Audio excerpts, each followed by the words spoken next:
ہے اور تھوڑا سا اب مسائل کا تذکرہ ہم کر ہی رہے تھے اور مسائل اتنے ہیں کہ پریشانی ہوتی ہے اور خاص طور پر بچے جو کہ مستقبل کے معمار ہوتے ہیں، جن کا بچپن وہ کہتے ہیں نا کہ بعد میں تو پریکٹیکل لائف کی مشکلات کا سامنا کرنا پڑتا ہے، لیکن بچپن اچھا گزرے تو وہ یادیں ضرور رہ جاتی ہیں۔ اور آپ کی شخصیت بڑی زبردست اس سے بلڈ ہوتی ہے اگر آپ کا بچپن بڑا اچھا اور اسٹرانگ اور خوشی والا، یعنی آپ کی میموریز اچھی ہوں۔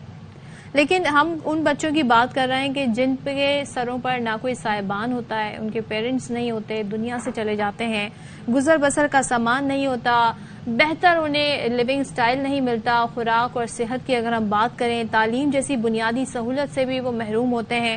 تو ایک ایسے بچوں کی بات کریں جو سڑک کی خاک چھان رہے ہیں، لاوارث ہیں، ایسے بچے چائلڈ پروٹیکشن بیورو کے پاس آ جاتے ہیں، وہ انہیں اپنے پاس رکھتے ہیں۔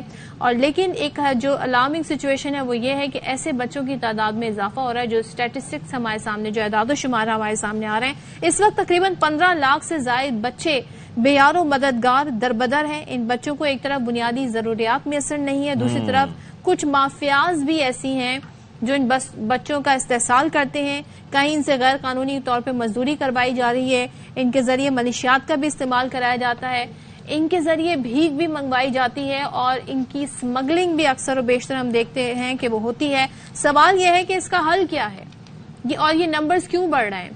یہ بڑا ایک اہم سوال ہے اور ان پر کن اقدامات کی اجتماعی طور پہ بطور نیشن ہمیں کرنے کی ضرورت ہے۔ صدف آپ اندازہ کیجئے ہمارے ملک میں جو صورتحال ہے، صرف سندھ کی مثال لوں، یہ تو لاوارث ہونے کی بات کریں، اس وقت 6.2 ملین بچے ایسے ہیں جو اسکول نہیں جاتے۔ ملک میں 22 یا 23 ملین بچے ایسے ہیں جن کی اسکول تک عالمی رسائی بینک کی جو حالیہ رپورٹ آئی ہے اس نے کہا ہے ساؤتھ ایشین ریجن میں پاکستان وہ نمبر 1 پہ کنٹری ہے جہاں پہ 2 کروڑ بچے اسکول نہیں جاتے۔ 2.2 ملین بلکہ 2 کروڑ 30 لاکھ۔ ہاں، ہمارے ہاں بچوں کی تعداد اتنی آگے نکل گئی ہے جو اسکول نہیں جاتے ہیں کہ ہم نے تمام ایشیائی ممالک کو پیچھے چھوڑ دیا ہے۔ تو آپ اندازہ کیجئے کہ ہمارے مسائل ہیں کتنے، کس طرح سے بڑھتے چلے جا رہے ہیں۔ اور اوپر سے میں وہ حیران ہو رہا تھا کہ آپ یہ دیکھیے کہ اسلام آباد میں جب وہ سلسلہ چل رہا تھا نا، آپ کے علم میں تھا کہ کس طریقے سے وہ بچوں کو پکڑ پکڑ کے اسکول بھیج رہے ہیں، یعنی کہ ایک جانب تعلیم نہیں مل رہی اور اوپر سے دوسری جانب یہ سلسلہ چل رہا ہے کہ وہ بچے جو کہ ظاہر ہے کہ جن کا مستقبل اچھا ہونا چاہیے اور کس طریقے سے وہاں پر ان کے ہاں ان کو وہ سہولیات نہیں مل پاتی۔ لیکن چائلڈ پروٹیکشن بیورو ایک ایسا ادارہ ہے جس کی ذمہ داری بھی ویسے یہ ہے کہ وہ بچوں کو بہتر سہولیات فراہم کرے، لیکن کس حد تک وہ اپنی ذمہ داری کو اس سے نبردآزما ہو رہا ہے، ان کی کیپیسٹی کتنی ہے، اس پر بات کر لیتے ہیں۔ چائلڈ پروٹیکشن بیورو کی چیئرپرسن سارہ احمد ہمارے ساتھ موجود ہے۔ Thank you so much for joining اس۔ یہ بتائیے گا کہ یہ جو لاوارث بچوں کی تعداد بڑھتی چلی جا رہی ہے، اس کی بنیادی وجہ کیا ہے؟ پاکستان میں ابھی 15 لاکھ بچے سڑکوں پہ موجود ہیں، اسٹریٹ چلڈرن۔ ان میں سے زیادہ تر بچے جو ہیں وہ بھیک مانگنے پہ لگے ہوئے ہیں۔ اس کی جو بنیادی وجوہات ہے وہ ہے، ایک تو جینیونلی وہ لوگ ہیں جو افورڈ نہیں کر سکتے کیونکہ اکنامک کنڈیشنز اور ان امپلائمنٹ کا یہ حال ہے پاکستان میں۔ دوسری جو اس کی بنیادی وجہ ہے وہ یہ ہے کہ کچھ لوگوں نے اس کو ایک پیشہ بنا لیا، اس کو ایک پروفیشن بنا لیا ہے اور وہ جو ہے وہ بچوں کو استعمال کرتے ہیں، ایکسپلائٹ کرتے ہیں۔ کچھ بچوں کو بھیک پہ لگاتے ہیں، کچھ بچوں پہ کو گھروں میں لگاتے ہیں ایز ملازم اور اس سے پیسہ کماتے ہیں۔ تو اس چیز کی روک تھام بہت ضروری ہے، ایک پاپولیشن کنٹرول پہ کام کرنا بہت ضروری ہے پاکستان۔ اچھا، تھوڑا سا ہم یہ جاننا چاہیں گے کہ یہ بتائیے گا کہ جو بچے ہیں ان کی زیادہ تعداد شہروں سے ہے، دیہی یا پسماندہ علاقوں سے ہے، اور جینڈر وائز کیا آپ سیگریگیٹ کریں گے؟ زیادہ تعداد لڑکیوں کی ہے یا لڑکوں کی ہے؟ سڑکوں پہ جو ابینڈن بچے نظر آتے ہیں ان کی تعداد شہروں میں زیادہ ہے۔ آف کورس وہاں پہ وہ ایز بیگرز کام کر رہے ہیں، بھیک مانگ رہے ہیں، ان کا وہ پیشہ بن گیا ہے، تو وہاں پہ شہر میں ان کو زیادہ فائدہ ہوتا ہے کیونکہ وہاں زیادہ شہری ہوتے ہیں، تو بھیک مانگنے کا ان کا پروفیشن وہاں پہ فائدہ مند ہے، اس لیے وہ شہروں میں موجود ہے۔ اور ان میں زیادہ تر تعداد لڑکیوں کی ہوتی ہے کیونکہ آئی تھنک لڑکیوں کو زیادہ ایکسپلائٹ کیا جاتا ہے، چھوٹی بچیوں کو ان کو بھیک پہ لگایا جاتا ہے تاکہ لوگوں میں ہمدردی آئے ان کی طرف سے اور پھر وہ ان کو بھیک دے سکیں۔ تو ان کی فلاح کے لیے کیا اقدامات لیے جا رہے ہیں؟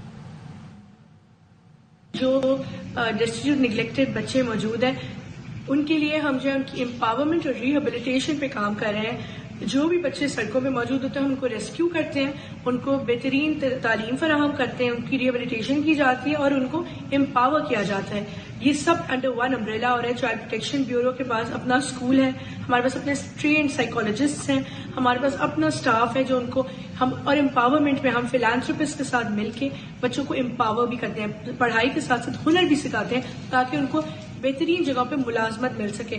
ہمارے کافی بچے جو ہیں بہت اچھی آرگنائزیشن میں جابس کر رہے ہیں. یعنی یہ بہت زبردست بات ہے, آپ نے کہا انہیں امپاور بھی کرتے ہیں, بہت کچھ کرنے کی کوشش کرتے ہیں, لیکن وہی بات آ جاتی ہے کیپیسٹی کی. لیکن اگر اس کو شیئر کر لیا جائے, ہمارے یہاں ایک کلچر اتنا نہیں ہے, لیکن بہت سارے ایسے لوگ ہیں, ایسے کپل ہیں جو اڈاپٹ کرنا چاہتے ہیں, تو کیا آپ کے یہاں یہ پروسیس ہے اور کتنا آسان ہے, اڈاپشن ہوتی ہے بچوں کی؟ چائلڈ پروٹیکشن بیورو لاوارث بچوں کو ریسکیو کرتا ہے اور ہماری نرسری ہے لاہور میں, وہاں پہ لے کے آتا ہے جہاں پہ نرسری میں وہ رہتے ہیں, اور پھر ڈیزرونگ اور لونگ فیملیز کو یہ بچے دیے جاتے ہیں. اس کا پروسیس بہت سمپل ہے. پہلے کپل یا جو بھی لینا چاہتا ہے بچے کو گود, وہ اپلائی کرتا ہے چائلڈ پروٹیکشن کورٹ میں. ہمارا اپنا ایک چائلڈ پروٹیکشن کورٹ ہے, اور یہ ساؤتھ ایشیا کا واحد ماڈل ہے جہاں پہ بیورو کے اندر کورٹ ہے اور جج, سیشنز جج ایک بیٹھتے ہیں. وہاں پہ لوگ اپلائی کرتے ہیں, اپنے ڈاکیومنٹس دیتے ہیں, پھر جو ہے وہ کورٹ بیورو کو لکھتا ہے اور وہ ایک سوشل اکنامک رپورٹ بناتے ہیں, جس کی بیسس پہ جو جج ہے وہ فیصلہ کرتا ہے کہ اس انسان کو ایک بچہ دینا ہے یا نہیں. زیادہ تر لوگ 99% لوگ انفنٹس میں انٹرسٹڈ ہوتے ہیں تاکہ وہ ان کو اڈاپٹ کریں اور پھر اپنے طریقے سے بڑا کریں. اڈاپشن پاکستان کی کانسٹیٹیوشن میں نہیں ہے, قانون میں نہیں ہے, لیکن اس کو ہم ٹیمپرری گارڈینشپ کہتے ہیں اور اس ٹیمپرری کسٹڈی کہتے ہیں, اور اس کے تحت بچے. اچھا, دیر از آلویز اے ڈیبیٹ صاحب کہ کیا ہمارے ہاں جن لوگوں کو نہیں پتا ہوتا وہ کہتے ہیں جی قانون بنائے, قانون ہونے چاہیے, قانون ہونے چاہیے, لیکن ہمارے یہاں مسئلہ امپلیمنٹیشن کا بھی ہے کہ قوانین ہوتے ہیں ان پہ عمل نہیں ہوتا. What's your take on it? یہ جو بچوں کے استحصال کا ٹاپک ہے, یہ صرف پاکستان میں نہیں پوری عالمی دنیا میں ہے, کیونکہ میں ابھی یونائٹڈ نیشنز کا میں نے کانفرنس اٹینڈ کی ہے, میں ابھی بھی نیو یارک میں موجود ہوں, اور وہاں پہ یہی بات ہو رہی تھی کہ یہ چیز ہر ملک میں ہو رہی ہے. اور اس کی بنیادی وجہ کیا ہے؟ پاکستان کی اگر بات کی جائے, نمبر 1 مجھے لگتا ہے ایک تو لاز بہت کمزور ہیں, تو اس میں بھی ترامیم کی ضرورت ہے. ہم کوشش بھی کر رہے ہیں اپنے لیول پہ کہ ان کو مضبوط کیا جا سکے. اور آپ کو پتہ ہے چائلڈ پروٹیکشن بیورو اپنی کیپیسٹی کے بیونڈ جا کے کام کر رہا ہے. کافی چیزیں جو ہم نے ریکویسٹ کی ہیں گورنمنٹ کو, جو ہمارے مینڈیٹ میں نہیں ہے کہ وہ بھی ہمیں دے دیں. نمبر 2 امپلیمنٹیشن بہت کم ہے. آئی تھنک اداروں کی سیریسنیس کی ضرورت ہے تاکہ امپلیمنٹیشن, اور جو قانون موجود ہیں چاہے وہ کمزور بھی ہیں ان کی بھی امپلیمنٹیشن نہیں ہو رہی, تو ان کی امپلیمنٹیشن اسپیشلی پولیس میں ریفارمز کی ضرورت ہے, انویسٹیگیشن, پروسیکیوشن اینڈ جوڈیشری کو تیز کرنے کی ضرورت ہے. Because I believe justice delayed is justice denied. Cases 1-2 سال چلتے ہیں and they are very costly. تو ہمارے پاس جو ہمیں جوڈیشل, ہمارے پاس اسپیشل چائلڈ پروٹیکشن کورٹس ہونے چاہیے الگ سے بچوں کے لیے. بالکل آپ نے صحیح پوائنٹ آؤٹ کیا کہ ان سے ریلیٹڈ جو کیسز ہیں ان کو اسپیڈ اپ کر دیا جائے تو بہت جلدی فیصلے ہو سکتے ہیں, اور ظاہر ایک طویل عرصہ انہیں سفر نہ کرنا پڑے.